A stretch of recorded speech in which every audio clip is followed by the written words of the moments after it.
epai ya bakongo.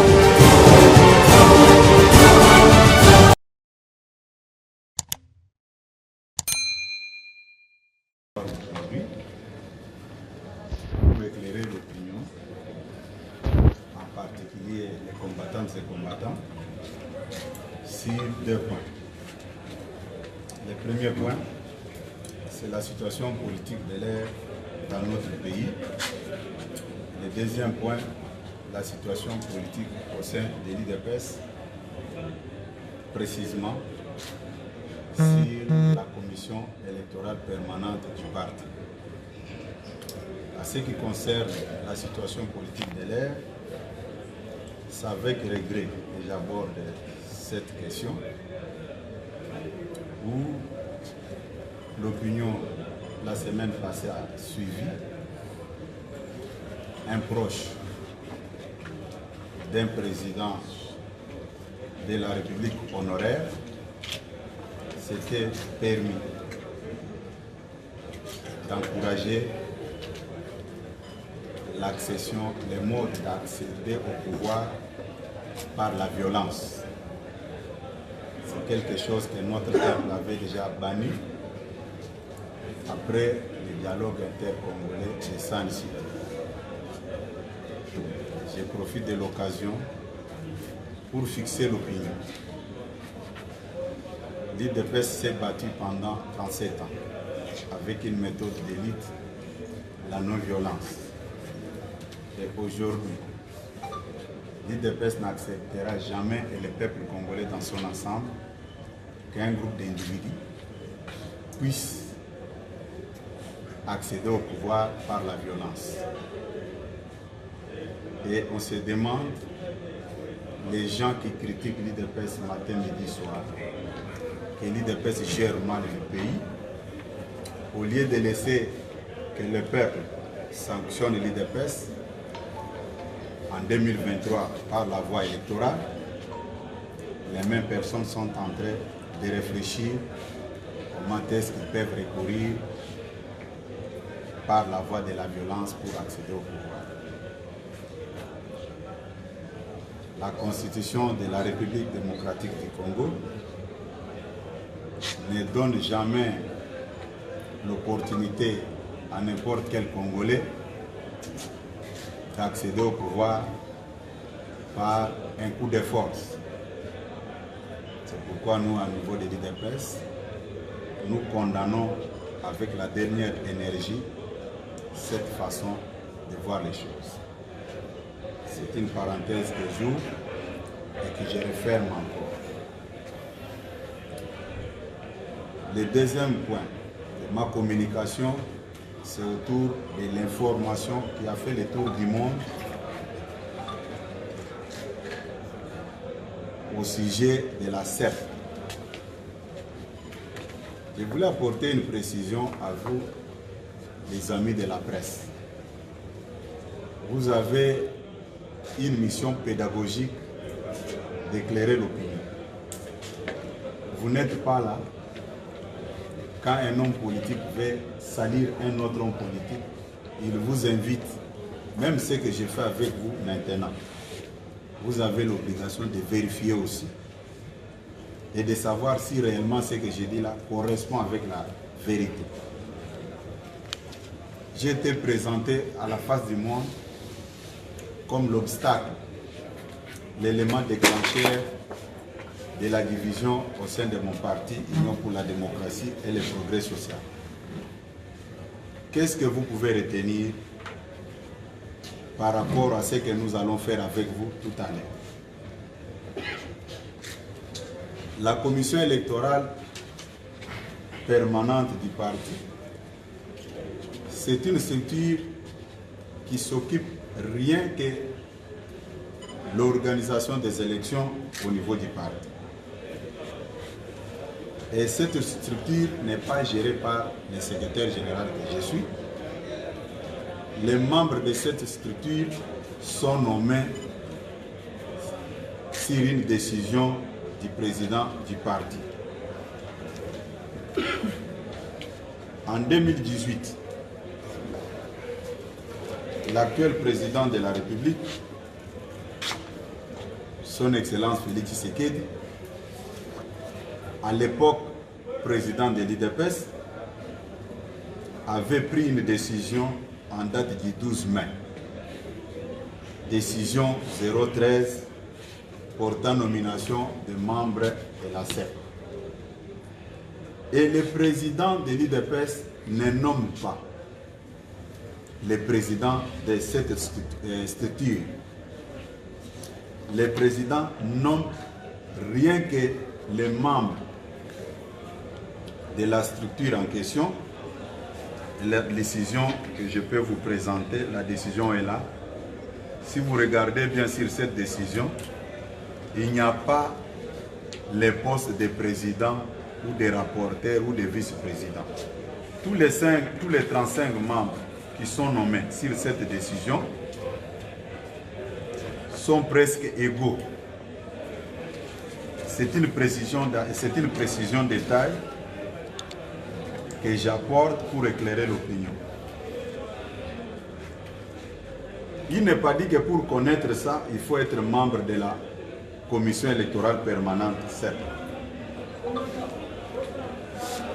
Et le bureau de la CEP en question est élu par les 35 membres que je viens à peine de vous présenter. Ce sont les membres de la CEP nommés sur la même décision qui ont presque les mêmes droits que les autres qui mettent en place leur bureau. Ils ont leur règlement intérieur. Ils peuvent démettre ce bureau à n'importe quel moment. Ce n'est pas l'affaire du président du parti, ni encore moins l'affaire du secrétaire général. Pendant tout le temps de fonctionnement de cette commission électorale permanente, le secrétaire général ne s'est jamais interféré dans son fonctionnement. Mais fort malheureusement, après un certain temps, les 35 membres qui composent cette commission avaient jugé bon d'échanger le bureau qui était en place. Ce n'était pas l'affaire du secrétaire général, ni encore moins du président du parti. Je prends un exemple pour me faire comprendre. L'exemple de notre Parlement. Le Parlement est composé de 500 députés et chaque député est élu dans sa circonscription électorale. Mais quand les députés se retrouvent à l'hémicycle, ils ont le devoir de mettre en place leur bureau pour diriger les plénières.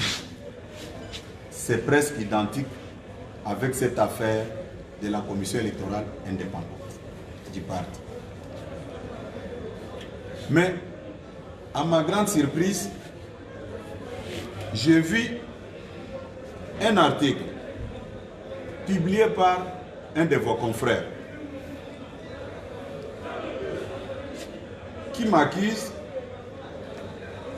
de travailler pour étouffer le président légal, mon frère, Maître Jacquemain Chaban.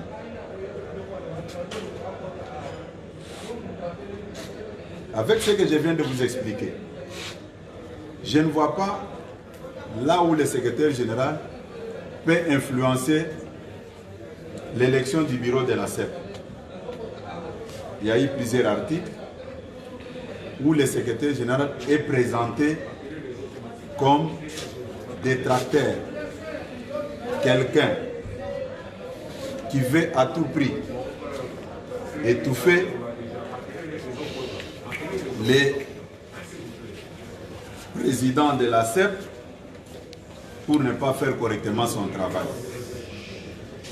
Quelque chose que je ne connais même pas. Comme j'ai toujours dit aux gens, Dieu ne fait rien au hasard sur cette terre. Je prends à témoin votre concert qui est en train de couvrir cette actualité, cette manifestation, Madame Rachel, qui m'avait vu à la CENI, quand la CENI m'avait invité, allé avec mon frère maître Jacquemain Chabani, que ses collaborateurs m'accusent à tort de travailler pour étouffer sa mission. J'avais reçu une seule invitation à la CENI pour représenter le parti. Arrivé à la CENI, avant d'arriver, j'ai pris mon téléphone, j'ai appelé maître Jacquemain Chabani. Je lui ai dit, mon frère, j'ai reçu l'invitation de la CENI, puisque la CENI va publier sa feuille de route. Tu dois être là, puisque c'est toi qui vas gérer les affaires du parti en ce qui concerne la matière électorale. J'ai commencé à faire des pressions au téléphone. Venez, nous allons représenter le parti. Quand nous sommes arrivés à la CENI, comme je venais de vous le dire, j'ai laissé ma place. C'est pourquoi j'ai pris à témoin Madame Rachel Isita. J'ai dit, mettez-vous ici, on va me chercher une autre chaise. On m'a cherché une autre chaise. Nous sommes restés avec lui. Quand la cérémonie est terminée, nous étions obligés de sortir. En sortant, je lui ai dit, travaillons puisque nous courons derrière le temps. Quand les groupes qu'il avait destitués, qu'il avait mis de côté, a vu les images, le groupe m'a appelé. Le groupe m'a dit, ce que vous faites, monsieur le secrétaire général, c'est à l'encontre même de notre règlement intérieur. M. Chabani ne peut jamais, en aucun cas, nous engager. J'ai dit, calmez-vous, il faut qu'on trouve un terrain d'entente. Je les ai tous invités dans mon bureau. Ils sont venus. J'ai prodigué des conseils. J'ai dit, mes frères, l'opinion entend beaucoup de nous. Même la grande famille de l'IDPS entend beaucoup. Mettons nos divergences de côté. Travaillons pour l'intérêt de la grande famille de l'IDPS. Est-ce que quelqu'un qui est contre les succès ou bien le fonctionnement de l'autre peut mener une telle démarche? Je ne pense pas. Après, j'ai demandé à l'équipe dirigée par le président Gédéon Bouka que vous me parlez des candidatures des candidats gouverneurs pour ne pas faire la tautologie. Je n'ai jamais eu votre rapport. Je ne connais même pas qui ont postulé et qui ont payé l'argent. Je ne connais rien.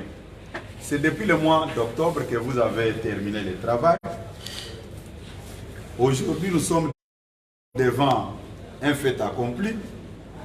D'un côté, vous protestez contre ce que j'ai fait pour vous mettre ensemble. Et de l'autre côté, je me retrouve main vide sans rapport. Ils vont sortir ces rapports il y a des jours. Si vous regardez, c'est un rapport signé depuis le 30 octobre de l'année passée. Ils m'ont remis les rapports devant mon frère Jacquemain Chabani avec son groupe. C'est à ce moment-là que j'ai pris connaissance de ces rapports. Qu'est-ce qui m'a poussé de vous lancer les invitations pour mettre au clair cette affaire? Quand je reçois les rapports, en parcourant les rapports, j'ai trouvé qu'il y avait certains endroits où il y avait plus de candidats. qui se réclame de l'UDPS, mais un seul siège du gouverneur. C'était une équation difficile pour moi. J'ai commencé par la province du Kasaï oriental. La province du Kasaï oriental a au moins 15 candidats. Avec les 15 candidats, quand vous regardez ça, c'est le rapport, il y a les noms des gens. Je les ai tous invités, voilà. C'est Kasaï oriental qui est là.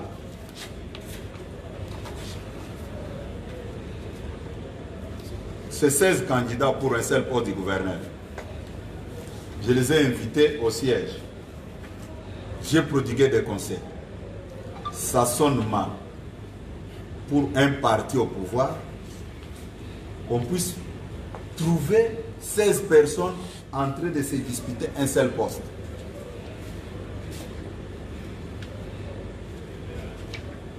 Je ne me suis pas limité. Je suis allé voir l'autorité morale de référence, je cite son Excellence, Monsieur le Président de la République. J'ai sollicité une audience pour qu'il prenne connaissance de la situation que nous étions en train de traverser. Il nous a reçus le mercredi. Arrivé le mercredi, il va prodiguer aussi les conseils comme je l'avais déjà fait. Et lui va plus loin pour dire, si tel est le cas, organisez des primaires, comme ça il y aura un seul candidat et vous allez faciliter le parti. Et nous sommes tous sortis de là pour rentrer dans nos maisons. Mais la campagne de diabolisation commence quand? C'est les jours suivants. Tous les réseaux sociaux étaient envahis avec des fausses informations et de l'intoxication. Votre serviteur qui est devant vous était présenté comme quelqu'un qui roulait pour une fausse commission électorale permanente au détriment de la vraie commission électorale permanente qui est dirigée par M. Jacquemain Chaban. Mais je me pose une question qui peut nous pousser à réfléchir ensemble. Nos amis qui avaient déposé leur candidature auprès de M. Gédéon Abouka, qui avaient payé même des cautions, est-ce qu'ils ne savaient pas que Gédéon n'était pas légal? Puisque aujourd'hui, on me présente moi comme quelqu'un qui veut légitimer un monsieur qui ne mérite pas cette légitimité aux yeux de l'opinion. Mais s'il y a les gens qui m'avaient orienté, qui m'avaient indiqué d'aller vers Gédéon Abouka, c'est eux-mêmes les candidats, puisqu'ils avaient déposé leur dossier et payé la caution chez Gédéon Abouka.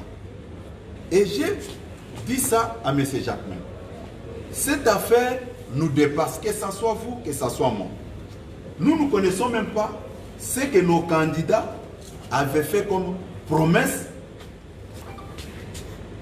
à monsieur qui gère la commission que vous contestez aujourd'hui.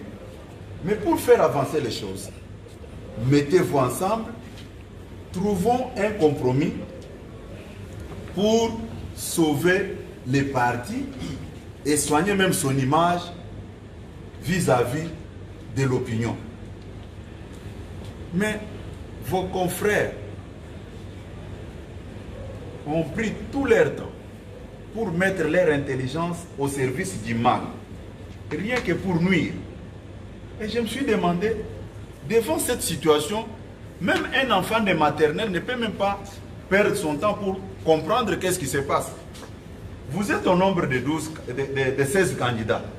Vous êtes allé vers une équipe que vous avez reconnu vous-même que c'est une équipe qui pouvait à tout prix apporter la solution à vos problèmes. Mais qu'est-ce que le nom du secrétaire général vient faire dans cette affaire? Les autres peuvent dire comment le secrétaire général peut apporter les problèmes, peut amener les problèmes du parti sur la place publique. Mettez-vous à ma place. je suis un responsable. Et quand un groupe d'individus mal intentionnés mettent leur intelligence rien que pour me salir, rien que pour montrer à l'opinion que je suis en train de diviser les partis. Je peux aller plus loin pour vous dire que même nos amis qu'on présente ici, que non, ce sont les gens de Kaboul.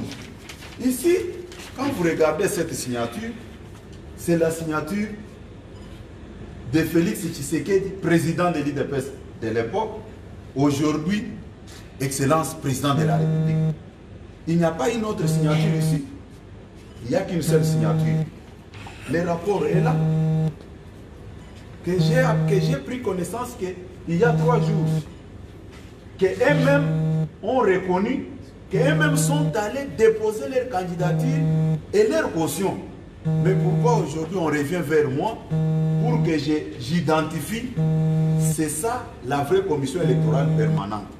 Est-ce qu'avec de tels genres de raisonnements et de comportements, nous pouvons prétendre mieux diriger même cette province quand nous ne sommes pas en mesure de dire la vérité là où il faut dire la vérité? Je peux conclure tout en précisant que je ne connais rien de cette affaire. Je ne connais rien, Dieu me voit, que mes détracteurs cherchent les coupables ailleurs. Et s'ils sont sérieux, s'ils sont sincères, là où ils avaient déposé leur caution et leur dossier, c'est là où ils peuvent aller encore demander comment on peut désigner quelqu'un d'autre. Ce n'est pas l'affaire du secrétaire général. Et j'ai conclu en disant que les membres du parti acceptent de libérer les combattants qui continuent à emprisonner. Ils ont mis beaucoup de combattants en prison parce qu'ils voient qu'il n'y a que les mensonges qui peuvent faire véhiculer. Ces combattants sont emprisonnés compte tenu de leur faiblesse sur le plan financier.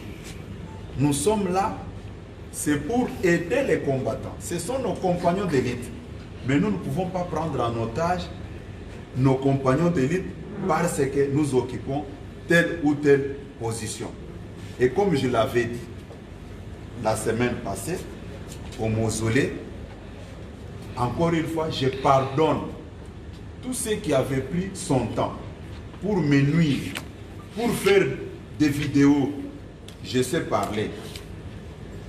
Je sais qu'il y a des gens qui ne voulaient pas que je parle, mais devant cette situation, je suis un responsable politique.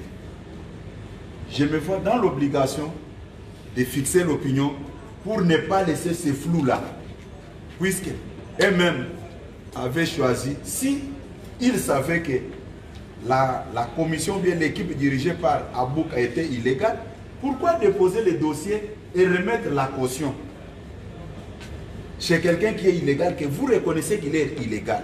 Maintenant, celui qui vient pour vous réconcilier, vous mettre ensemble au nom de la paix, c'est celui qui paye, qui paye le pot cassé ou bien le prix qu'il ne mérite même pas.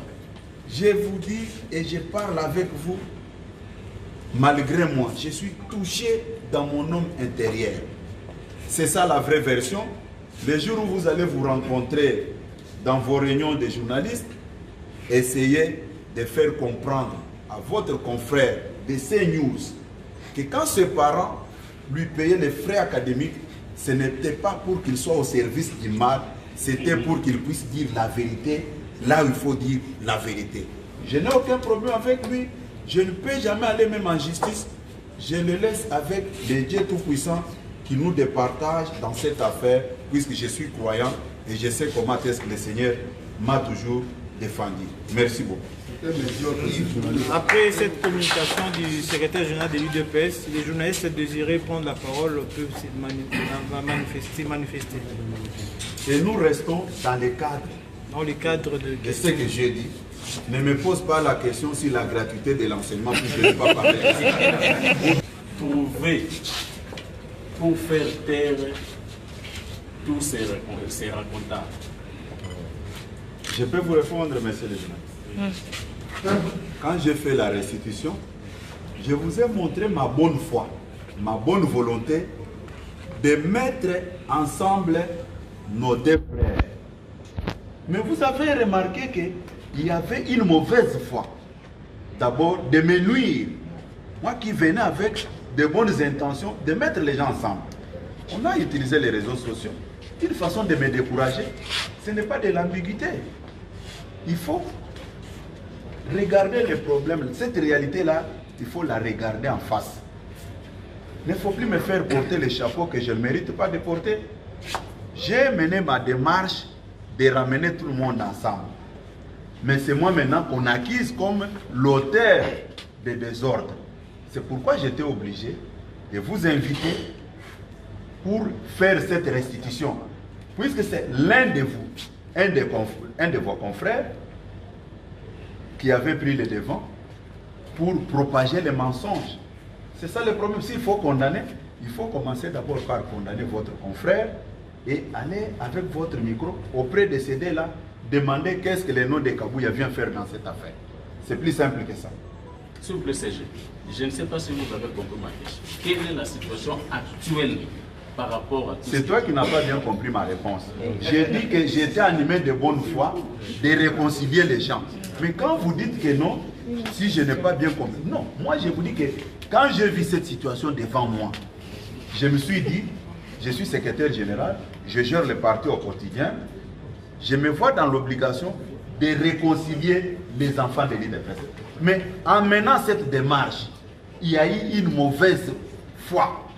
D'abord, de me décourager et de me salir dans un dossier que je ne connais pas. Vous voulez que je vous donne quelle réponse par rapport à cette situation? Oui, notre confrère. Merci, monsieur, merci pour la parole. Je m'appelle monsieur James Mouchia de Actu 30.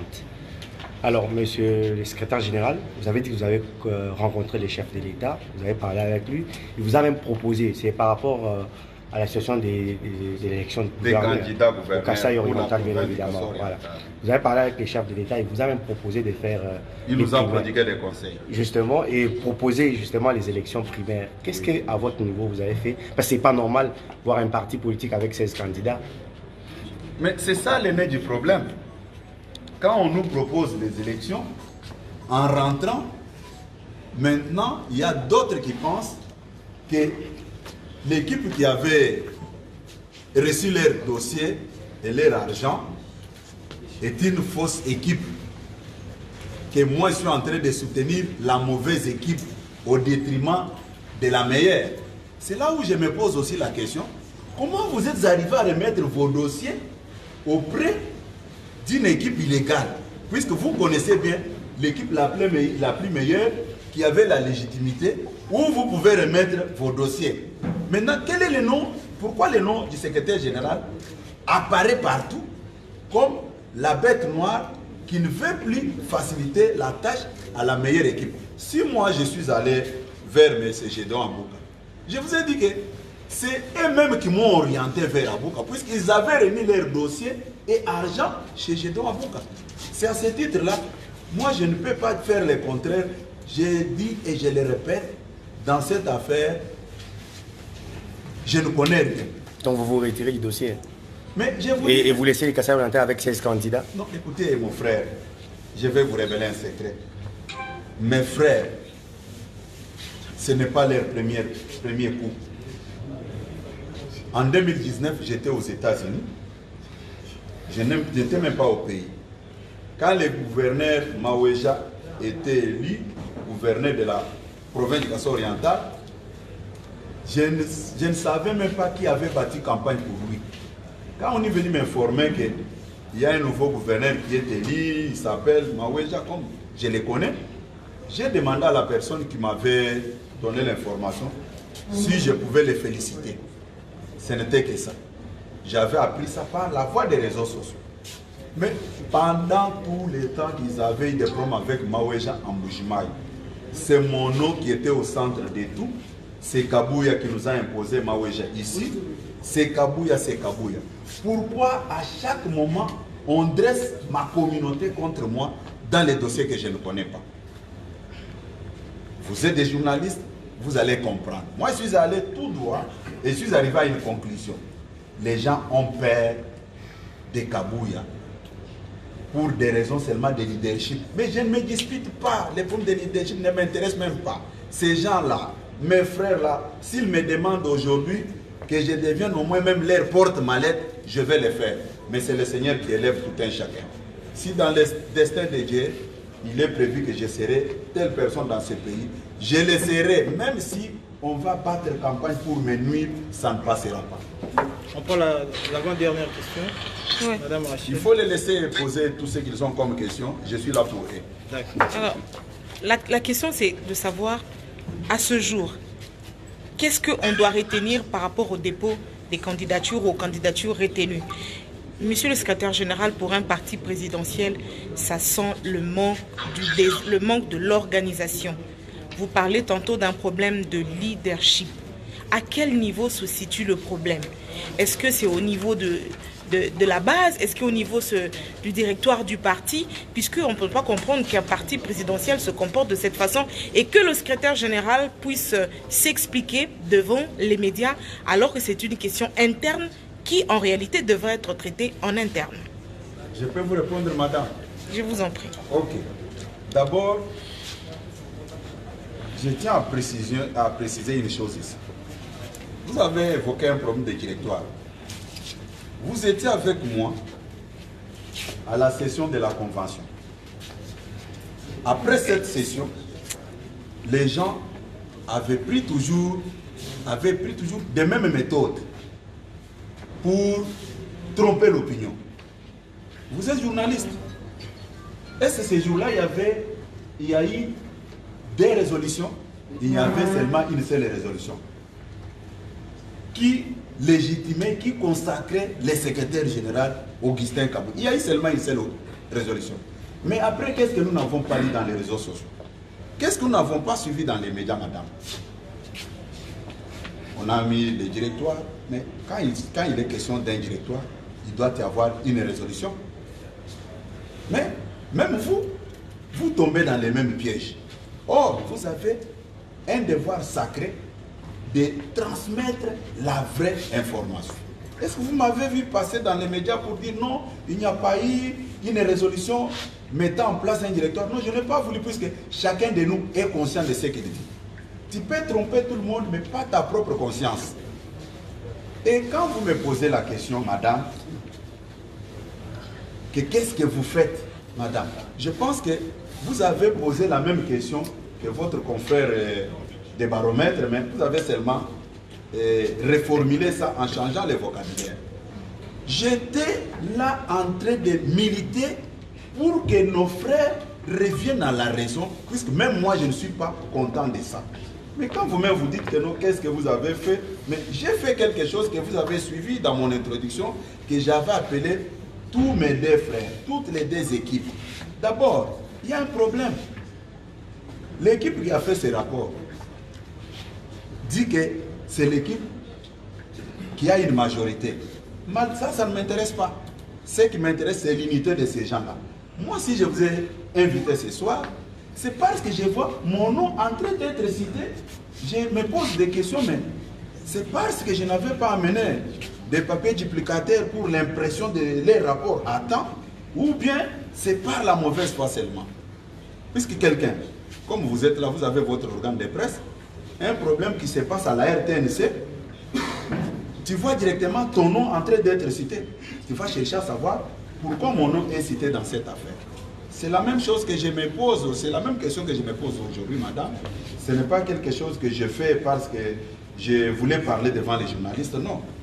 Ça me touche et je me pose des questions. Peut-être à partir de cette communication, l'opinion sera fixée que non. Ce qui se passe à l'IDPS là, c'est de la méchanceté, c'est de la mauvaise foi. Puisqu'ici, on me présente comme quelqu'un qui combat une équipe légitime au détriment d'une équipe illégitime. Maintenant, quand vous regardez même ces candidats, ils sont tous partis auprès de l'équipe illégitime, payer leur caution et déposer leur dossier là-bas. Qui les avait amenés là-bas? C'est Augustin Kabouya ou bien ils étaient partis en âme et conscience? C'est ça la question que je me pose. Alors, faudra-t-il annuler ce travail? Ah, vous êtes journaliste, vraiment, merci beaucoup. Vous méritez mes encouragements. Oui. Allez maintenant poser cette question aux gens qui se disputent le contrôle de cette structure que comme vous ne voulez pas reconnaître, puisque le secrétaire général vous a invité, il a déclaré qu'il n'y est pour rien dans cette affaire. Vous-même, vous étiez parti déposer vos dossiers là-bas en payant vos cautions. Aujourd'hui, vous dites que non, il roule pour tel travail. Est-ce qu'on peut remettre ça en cause pour recommencer tout à zéro? C'est pourquoi je vous félicite, madame. C'est une belle question que vous pouvez encore aller poser à nos amis là qui veulent me nuire. Ce n'est pas correct. Attends, pas de désordre. On va prendre Jefté de 7 sur 7. Merci pour la parole, c'est Jefté qui titre à 7 sur 7.cd. Vous pouvez avancer. Monsieur le secrétaire général, j'ai deux petites questions. La première, l'UDPS a toujours prôné un état de droit. Donc l'UDPS, c'est l'état des droits, c'est parmi les slogans de l'UDPS. Que disent les textes de votre parti par rapport à un conflit pareil, par exemple? Est-ce que les textes ne disent rien? Lorsqu'il y a un conflit pareil, qu'est-ce qu'il faut faire? Quelle est la procédure à suivre? Ça, c'est la première question. Et la deuxième, vous êtes en face de la presse. J'aimerais que vous puissiez vraiment éclairer l'opinion, parce qu'il y a certaines, vous l'avez évoqué, il y a certaines personnes qui parlent du directoire, ainsi de suite. Qui gère l'UDPS aujourd'hui, monsieur le secrétaire général? Si vous pouvez vraiment éclairer l'opinion pour qu'il n'y ait plus de zones d'ombre. Merci. Laissez les journalistes me poser leurs questions. Je vais vous dire ça. Et c'est ça la vérité. Qu'on ne vous embrouille pas. Quand on parle d'un directoire, c'est une gestion collégiale. La gestion à trois intervient quand? Souvent quand les gens passent dans les médias, ils vous parlent de l'article 26. Parlons-en. L'article 26 dit quoi? Un directoire sera mis en place pour convoquer le congrès dans 30 jours afin d'élire les nouveaux présidents au cas où le président qui était en place est empêché définitivement. C'est ça. Le directoire travaille avec un seul point à l'ordre du jour, l'élection d'un président. Quand nous quittons le contexte de l'élection du président, chaque structure qui compose le directoire en question a son champ d'activité dans le statut. Il y a le secrétaire général qui est un gestionnaire du parti au quotidien. Ses prérogatives sont reconnues dans les statuts. La CEP dont on parle, ses prérogatives sont reconnues dans les statuts. C'est la raison pour laquelle, quand j'avais reçu l'invitation de la CENI, je me suis dit, ça relève des pouvoirs discrétionnaires de la CEP. J'ai remis ça à la CEP. Et la CEP fait son travail. Quand nous allons maintenant au niveau de la Convention démocratique, moi-même qui vous parle, je suis membre de la Convention démocratique. Les bureaux de Ligue des jeunes, les bureaux de Ligue des femmes, les ministres, les mandataires, les députés font partie de la Convention démocratique. Et une chose que vous devez retenir, les bureaux de la Convention, de la Convention démocratique est rotatif. Comme nous avons fini la session là, à la prochaine session, il y aura un autre président qui sera élu avec son bureau. Que les gens arrêtent avec des confusions. C'est pourquoi je dis, nous cadres, nous sommes dans l'obligation de libérer les combattants que nous gardons dans nos prisons. C'est très important. On ne peut pas continuer à tromper les combattants. Oh non, voilà, il y a ceci et cela. Puisque la Convention démocratique, c'est une structure que vous allez trouver à son sein plusieurs composantes du parti. Moi qui vous parle, je suis membre de la Convention démocratique. Vous comprenez un peu? Les ministres que vous voyez ici sont membres de la Convention démocratique. Qu'on cesse de tromper les gens, puisqu'aujourd'hui, je suis secrétaire général, une matière très claire comme ça, qui relève de la compétence de la Commission électorale permanente du parti, comme je suis secrétaire général, je m'interfère là pour gérer ça. Non, ce n'est pas ça. Que les gens fassent un effort pour comprendre qui fait quoi. C'est comme vous êtes là. Il y a un caméraman, il y a un présentateur de l'émission, un présentateur du journal. Ça se passe comme ça, tu ne peux pas abandonner ta caméra, tu arraches le micro, puisque non, ce n'est pas ça. Hein? Même dans votre domaine là, il y a aussi la séparation du pouvoir. Ça doit être comme ça partout.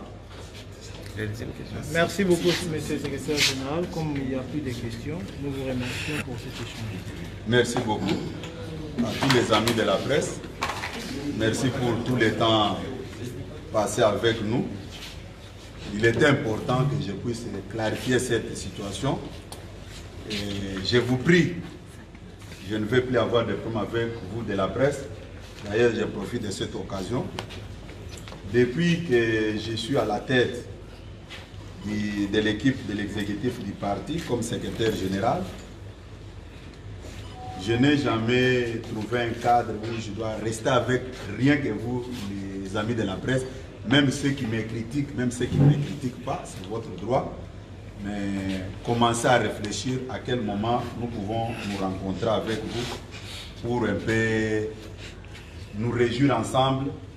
J'étais secrétaire national à la communication, porte-parole, ainsi de suite. Aujourd'hui, je suis secrétaire général. Quand nous étions dans l'opposition, il y a eu un moment où certains nous accordaient aussi des faveurs sans payer. Et aujourd'hui, comme nous sommes au pouvoir, j'ai aussi une dette morale vis-à-vis de nos amis de la presse. Merci beaucoup. Général! Général!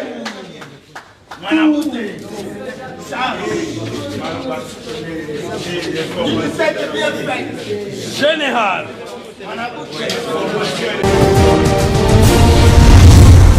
Congo Avenir. Mboka ya Bakongo.